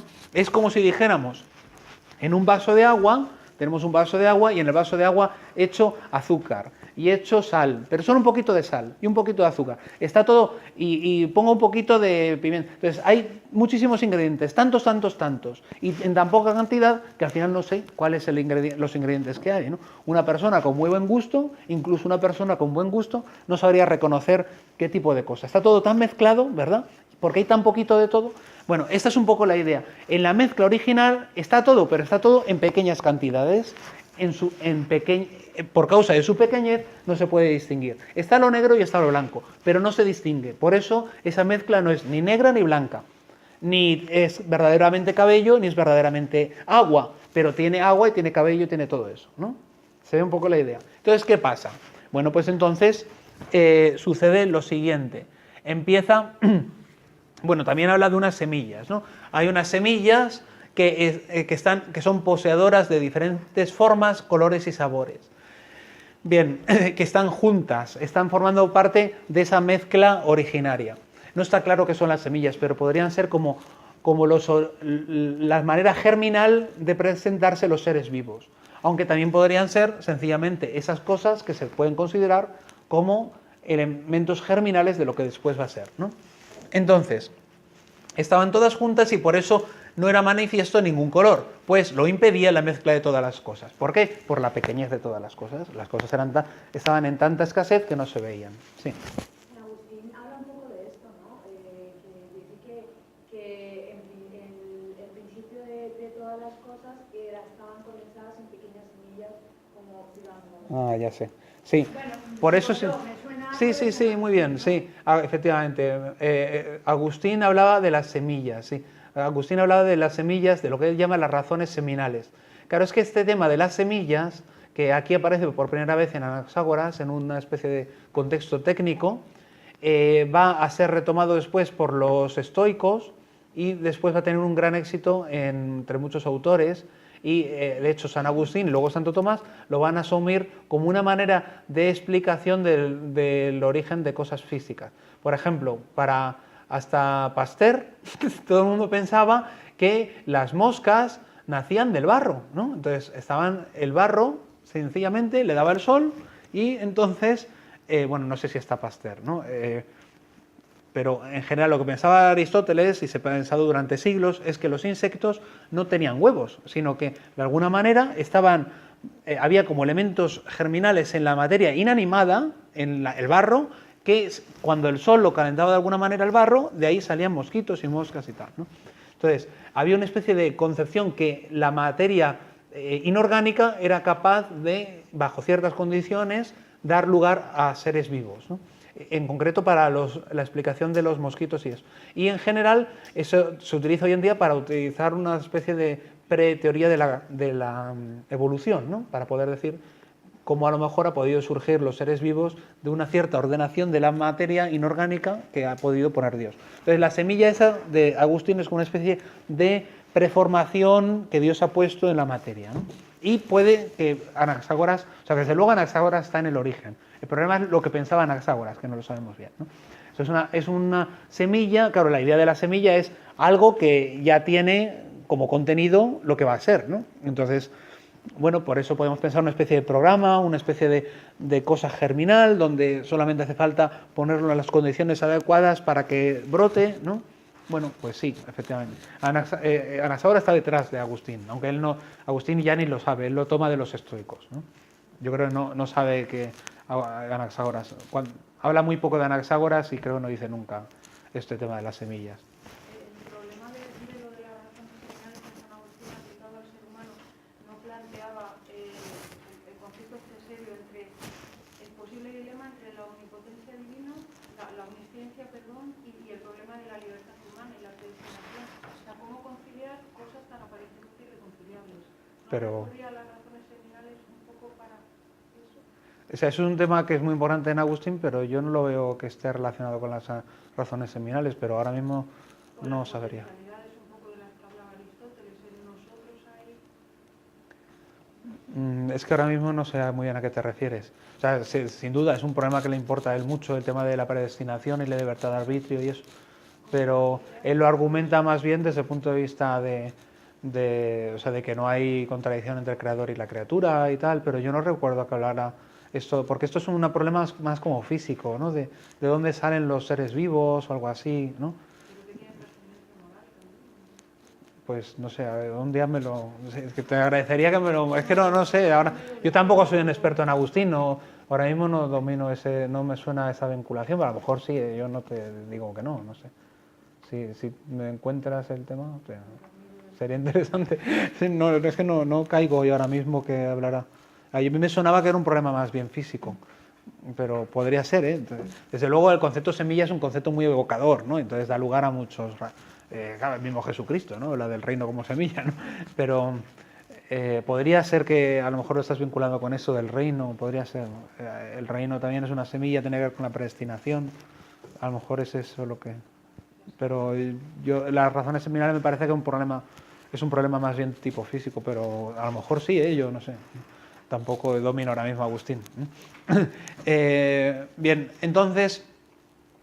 Bueno, el caso es que las semillas no dejan de ser un poco enigma en Anaxágoras. Yo personalmente estoy persuadido de que es una manera de designar lo que él llama sencillamente cosa, ¿no? Porque en realidad pues son iguales que las demás cosas. En realidad la tesis más curiosa de Anaxágoras es que todas las cosas tienen parte de todo, ¿no? O sea, yo he dicho, en la mezcla originaria te puedes imaginar con un vaso que tiene toda clase de ingredientes, ¿no? Bueno, pero el asunto es que cuando empieza a cambiar el mundo por acción de la acción cósmica que vamos a explicar ahora, empiezan las cosas como a agruparse, ¿no? Entonces, ¿por qué nosotros decimos que aquí que mi mano es de color, digamos, rosa, ¿no? Porque en mi mano, que es una parte de esa mezcla originaria, se han juntado una gran concentración de ese ingrediente que es el color rosa, así como del ingrediente carne y, digamos, cabello y hueso y sangre y una serie de ingredientes. Pero eso no quita que esto sigue siendo parte de esa mezcla originaria. Por consiguiente, esta mano que primordialmente tiene o mayoritariamente tiene carne, hueso y sangre y pelo, también tiene un poquito por lo menos de hierro y de oro y de piedra caliza y de, pongamos, orín y nube, ¿no? O sea, todo está aquí, ¿no? Todas las cosas están en todas partes, ¿no? Y por lo tanto no solo está el color rosa, sino también el negro y el blanco y el azul y todo. En este caso se puede decir que los perros son azules, ¿no? Pues son en parte azules, ¿no? Aunque primordialmente sean pues negros o marrones. O sea, veis, todo tiene partes de todo. O sea, en parte sigue estando ingredientes de toda la mezcla en cada sección de la mezcla. Lo que nosotros llamamos una cosa no es una cosa independiente, es una parte de un gran todo, que es una gran mezcla, y que en ese lugar se han concentrado una serie de ingredientes. Pero si el problema es por qué sucede que yo cojo un bocadillo de jamón, ¿no? Y eso, que no era nada más que carne de cochino, lo consigo convertir en carne de ser humano, ¿no? Claro. Lo convierto en carne de ser humano. O más claro todavía, me cojo el pan del bocadillo de jamón y eso que era trigo, ¿no? Lo convierto en carne humana y en huesos humanos y sobre todo en grasa humana, ¿no? O sea que, ¿de dónde sale esa grasa y de dónde sale la carne y de dónde salen los huesos? Del bocadillo, ¿no? Estaban en el bocadillo. Ahí estaban siempre, esperándome a mí para que yo con mi sistema digestivo quitara todo lo que le sobra y quedarme del bocadillo solamente con el hueso, la carne, el cabello y tal. Así es como explican Anaxágoras la nutrición, ¿no? Y así pasa con todas las cosas. Y después, cuando yo me muero, pues de mi carne saldrá pues el color verde de las moscas, aunque parece que yo no soy verde, pues fíjate, la mosca que me come a mí, pues seguirá a extraer el color verde para dar color verde a su color verde que tiene la mosca, y así por el orden. O sea, todo está en todo. Y si uno tuviera la máquina adecuada, podría sacar oro de todas las cosas. Ya veis de dónde ha salido la idea de los alquimistas, es de esto, ¿no? O sea que, en el fondo, en todo está todo. Es cuestión de hacer el procedimiento adecuado, ¿no? Bien, todo tiene partes de todo. Entonces, ¿cómo se diferencian las cosas? ¿Por qué razón aquí está concentrado una serie de materiales y en el aire está más bien aire y en el otro sitio está más bien otra cosa? Bien, pues ha sucedido lo siguiente, lo que cuenta aquí. Las demás cosas tienen una porción de toda, pero hay un tipo de cosa que es diferente. Todo está mezclado con todo, ¿no? Todas las cosas que solemos concebir están mezcladas con todas, pero hay una que está separada de todas. El intelecto es infinito, es autónomo y no está mezclado con ninguna otra cosa. Todo está como subsumido en una mezcla, pero hay una cosa que está separada, y eso es intelecto, que es un tipo de elemento como personal. Es la inteligencia, la inteligencia que está como por encima, al margen de todas las cosas. Y ahora bien, esta inteligencia es aquella que gobierna todas las cosas, pero sobre todo las que tienen alma, como las que tanto las mayores como las menores son gobernadas por el intelecto. ¿Qué es el intelecto? La mente. La mente es la que hace que los pajaritos vuelen, que canten, que los perros reconozcan su alimento, ¿verdad? Y es también, evidentemente, la que me hace a mí pensar y hablar. La mente, el pensamiento, intelecto. La palabra que hay aquí es, intelecto es nous. Se escribe nous en griego, ¿no? Pero se pronuncia nous. ¿Habéis oído lo del caso no? El caso nos. El caso nos es la palabra esta, ¿no? El nous es otra versión dialectal, pero se dice nos o nous, ¿no? Nous es el dialecto ático, que es el que utilizaban en Atenas, ¿no? Como Anaxágoras o Atenas, pero en griego clásico se dice noos, como el caso nos, ¿no? Que es ciertamente es el caso mente, es lo que significa, la mente. Bueno, pues la mente, esta que es infinita, autónoma y no está mezclada, y es la que gobierna las cosas que tienen vida, pero que tiene un papel importante en la cosmogénesis. También gobernó intelecto toda rotación, de manera que girase al principio. Claro, él habla de un giro que empieza desde el principio, a partir de una zona pequeña, y ahora gira en una zona mayor y girará en otra aún mayor.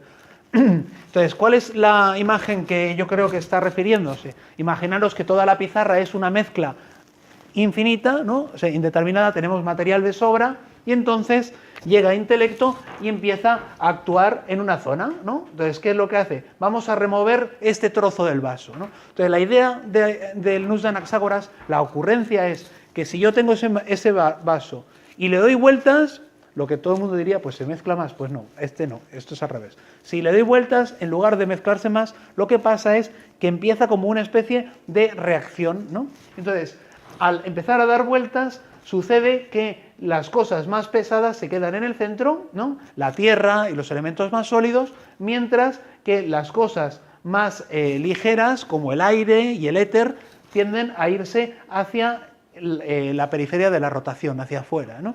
Y entonces, ¿qué va pasando? Empieza en una zona pequeña, pero va girando más y más. O sea, estamos buscando que el mundo se va como ampliando. Y así es como va sucediéndose el cosmos en el que vivimos, ¿no?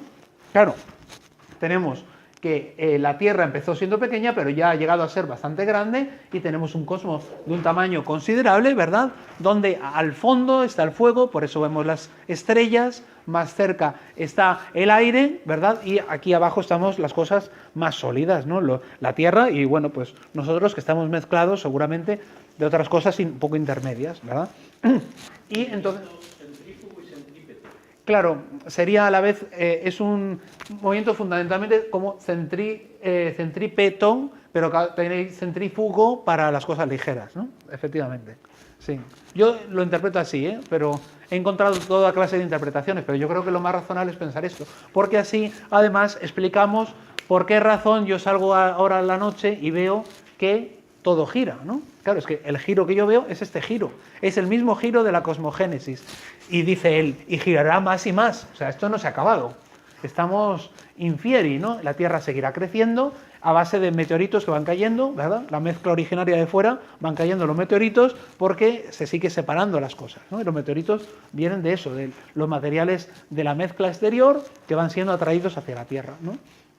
Porque él habla de los meteoritos, le da mucha importancia. Bien. Gira en una zona mayor y girará en otra aún mayor, tanto las cosas mezcladas como las separadas y divididas. Y aquí lo interesante, a todas las conoció intelecto, cuanto las que iban a ser, cuanto eran, pero ahora no son, y cuantas ahora son y cuantos serán, a todas, lo pasado, lo presente y lo futuro. Es una inteligencia que tiene una previsión. De hecho, no lo hace al buen tuntún. Oye, fíjate, no lo hace tan mal, es darle vueltas, pero está consiguiendo que haya cosas bastante razonables. Hay animalitos y seres humanos, y sale el sol, y hay estaciones, y todo funciona bastante bien. De algún modo, la inteligencia es la que es responsable de esto, ¿no? No se sabe muy bien cómo lo entiende Anaxágoras, pero de algún modo la inteligencia está detrás. Claro, está claro que está detrás de todo lo que vive, ¿no? De todas las cosas que son las más como complejas, ¿no? En todo caso, dice que a todas intelecto las dispuso ordenadamente, ¿no? Así como esta rotación en la que giran ahora los astros. La propia rotación hizo que se separaran. De lo raro se separó lo denso, de lo frío lo cálido, de lo tenebroso lo brillante, de lo húmedo lo seco. Eso está este movimiento centrífugo y centrífugo al cual yo me refería, ¿no? Las cosas como que por el mismo movimiento giratorio produce movimientos lineales, ¿no? Y se explica también la fuerza de la gravedad, la caída de meteoritos, una serie de fenómenos. Me parece, pero eso no deja de ser mi interpretación de la interpretación. Ya es. Pero aquí la idea principal es que hay una inteligencia que es la responsable de la cosmogénesis. Esto es muy original, ¿no? Porque lo otro era el amor, era el odio, ¿no? Son como pulsiones. Aquí ya es la inteligencia. ¿no? Estamos hablando de una inteligencia que es la que tiene calculadas las cosas, ¿no? Y que las tiene, oye, lo ha hecho con orden, no de cualquier manera, sino con un orden. Lo hace en la virtud del conocimiento que tiene, pero sobre todo en virtud de un dominio, ¿no? Tiene una dominación. Aquí no parece claro, lo he quitado, pero él habla que domina sobre todas las cosas. ¿Por qué? Porque es el único que está separado. O sea, todas las demás cosas están como obstruidas en su fuerza porque están atrapadas, por así decir, en medio de la mezcla, ¿no? Mientras que el intelecto tiene como una soberanía. Es el único autónomo, el único autocratés, el único que se gobierna a sí mismo porque está separado. Y entonces él es el único que puede gobernar a otras cosas se vuelven pasivas, están como envueltas en algo que las sobrepasa, ¿no? ¿Sabéis un poco la idea de esta? Sí. Diríamos que Anaxágora en su lenguaje estaría hablando de Dios, digamos, entre comillas, ese intelecto que él habla como infinito y autónoma, pues sería Dios, Claro. en su lenguaje. Claro, sí, evidentemente todos hemos pensado. Claro, sería más nuestro Dios que su Dios, ¿no? Porque claro, sus dioses son Zeus y Afrodita y tal, ¿no? Pero desde luego se aproxima más a un Dios que es pensamiento, que es puro, que ya no es un cuerpo humano, ¿no? Os dais cuenta como Genófanes está también detrás. ¿Os acordáis que Genófanes decía, Dios no es como lo pensáis vosotros, no es uno que va por ahí cometiendo adulterios, sino que es una mente, ¿no? Aquí tenemos la mente, ha vuelto otra vez. Antes era nos, ahora tenemos nus, es la mente una vez más, ¿no? Y está un elemento de creación, pero no es la creación nuestra de la nada, es a partir de un material, el nus le echa ahí, se arremanga y se pone ahí a trabajar. Pero ciertamente, claro, hay una analogía. Y ya veréis cómo mucho más claro estará en Platón, ¿no? Esto que está aquí en Nuche estará mucho más claro y más desarrollado en Platón. Porque Platón, cuando lee esto, se queda insatisfecho. Y veréis, Sócrates, más Sócrates que Platón. Y porque dice, bueno, pero en el fondo, al final aquí es todo, depende del viento y depende de la fuerza y depende... O sea, dices, en el fondo, ¿dónde está aquí la sabiduría del nous? Y lo más importante, ¿dónde está la sabiduría? Se caracteriza porque busca lo mejor, ¿no? El nous tendría que buscar la mejor manera de organizar las cosas. Sin embargo, aquí parece como que es un poco automático, ¿no? Las cosas, tú le das vueltas y se va colocando cada cosa. Y dices, bueno, la idea sería, oye, fíjate, es que los animales están organizados bien porque lo mejor para ellos es que, digamos, tengan 4 patas, porque así corren mejor. O la cabeza en alto, porque así tienen más perspectiva de visión, ¿no? Eso es porque es mejor, porque es mejor. Sin embargo, este nous no es lo suficientemente inteligente para Sócrates, porque no busca qué es lo mejor, ¿no? Sin embargo, que funciona, es inteligente porque es verdad que por lo menos gira para organizar un mundo, ¿no? Pero no se plantea, incluso lo más importante sería, ¿es mejor que haya mundo o sería mejor que no hubiera? ¿No? Porque empezar a crear un mundo significa que van a empezar a morir animalitos, van a empezar a morir gatitos, ¿no? Mejor que no haya mundo para que no mueran los gatitos, ¿no? Bueno, sería algo que se habría que preguntarse, ¿es mejor que haya mundo aun a riesgo de que sucedan cosas desagradables como que mueran los gatitos, ¿no? Sí, sí, sí. No, sí. ¿Demócrito es de esta época o anterior? Ahora viene Demócrito, es el siguiente. Sí. Pero claro, fíjate, aquí no es átomos. Por eso he puesto ejemplos como la mezcla del colacao, ¿eh? Porque aquí no está... Una de las cosas que no he puesto el fragmento es el tema de la divisibilidad infinita. Dice, no se puede encontrar el mínimo. O sea, no se puede dividir algo hasta encontrar el mínimo. Es algo parecido a lo de Zenón, ¿no? Si seguimos dividiendo, nunca vamos a llegar al final, ¿no? Es la idea de que hay una magnitud continua, ¿no? Mientras que el átomo es justamente lo indiviso, ¿no? Si queréis pasamos ya a Demócrito, ya hemos cogido la carrerilla, ¿no? Efectivamente, pero bueno, ese tema de los dioses es una cosa importante, ¿eh? Efectivamente, además los caracteres del nous no solo para nosotros, sino que él utiliza lenguaje teológico. Fijaros, le ha llamado infinito autónomo ya es autocratés, pero sobre todo dice imperecedero, ¿no? Y poderoso, y además dotado de conocimiento. También en la mitología griega la palabra nous es característica de Zeus. El nous, Dios. Dios, sabéis que es el genitivo de Zeus, ¿no? Zeus, en genitivo es Dios. Bueno, el pensamiento de Zeus es la mente de Zeus. O sea, no es ninguna... O sea, es Dios, está claro que es Dios, pero no lo dice nunca, ¿no? Bueno, pues un poco como Heráclito. Este logos quiere y no quiere llamarse Zeus, ¿no? O sea, está por deciros que es Dios, pero si me vais a entender mal, prefiero no deciros que es Dios, ¿no? ¿Sabes? Entonces, Leucipo y Demócrito, que son contemporáneos, un poquito más tardíos, pero más o menos contemporáneos. El primero es Leucipo, que es el fundador de la escuela atomista, pero seguramente el que más lo desarrolló fue Demócrito, ¿no? Figuraos que, igual que a Heráclito se le representa siempre como un tipo tristón, así como ensimismado, a Demócrito se le representa siempre como un hombre jocoso, burlón, tal. Aquí tenéis un retrato imaginario de Rubens, ¿no? Poniéndole así con risotadas, porque Demócrito tiene también muchas máximas éticas, ¿no? Que son una especie de máximas como de autoayuda, ¿no? Bueno, pues para sentirse bien y vivir con satisfacción en este mundo y tal. Entonces, hay una especie de asimilación de los atomistas a los epicúreos. ¿Por qué? Porque los epicúreos, que son varios siglos después, utilizarán las teorías físicas de los atomistas. Entonces, hay una especie de comprensión en la literatura posterior y el arte y eso, de los atomistas como si hubieran sido ya epicúreos, ¿no? Pero, bueno, no está tan claro, ¿no? Estos son sobre todo señores que se preocupan por la física, ¿no? Pero antes de preocuparse por la física, se preocupan por el método. ¿Cómo conocemos la realidad, ¿no? El problema es que no conocemos exactamente la realidad. Eso ya estaba con Parménides. Yo te voy a enseñar la verdad, porque los hombres, los mortales, no se enteran de nada, ¿no? Yo te voy a enseñar la verdad verdadera, ¿no? Entonces, aquí entra una lógica que es muy común, igual Heráclito. El logos auténtico, no lo que la gente dice. La gente vive por la vida como si estuvieran dormidos, no ven lo que están viendo ante sus ojos. Bueno, nosotros, los atomistas, también tienen un problema con el conocimiento. No conocemos nada verdadero, sino los cambios que se producen según la disposición del cuerpo, ¿no? Esto es lo que después, figuraos, el eco que pueden tener las teorías con el... Esto es la teoría del conocimiento que vienen a defender después en el siglo XVIII los filósofos ingleses, ¿no? Para que os deis cuenta, ¿no? O sea, el eco que tienen con el paso de los siglos. O sea, ¿qué es lo que está queriendo decir? Y en el fondo es lo que más bien nuestra ciencia contemporánea piensa, ¿no? O sea, cualquier persona que haya estudiado un poco de óptica te dice que en el fondo los colores no existen, ¿no? Sino que ¿qué son los colores? Es la manera que tiene nuestra mente de interpretar las longitudes de onda de la luz, ¿no? Pero ¿en qué sentido los colores están en las cosas, ¿no? En el fondo, los colores es una manera que tienen las cosas de reflejar la luz blanca, ¿no?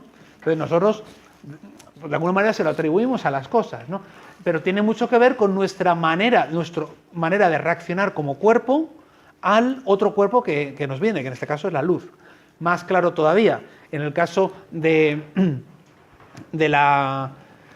los gustos, ¿no? o del tacto, ¿no? Esto es una experiencia que ya los griegos se dan cuenta. Si mi mano está muy fría y toco algo que está frío, pues no voy a notar que está frío, ¿no? Y sin embargo, si mi mano está muy fría y toco algo un poco más templado, me va a parecer mucho más caliente, ¿verdad? ¿No? Porque de alguna manera notamos sobre todo el contraste de la temperatura corporal con lo que tocamos con el tacto, ¿verdad? O sea, en cierto modo, no es sin más un conocer la realidad cuando lo tocamos con los sentidos, la realidad, sino que en buena medida hay una especie de combinación de lo que la realidad me da y lo que mi cuerpo se deja afectar. ¿Cuándo acaba la clase?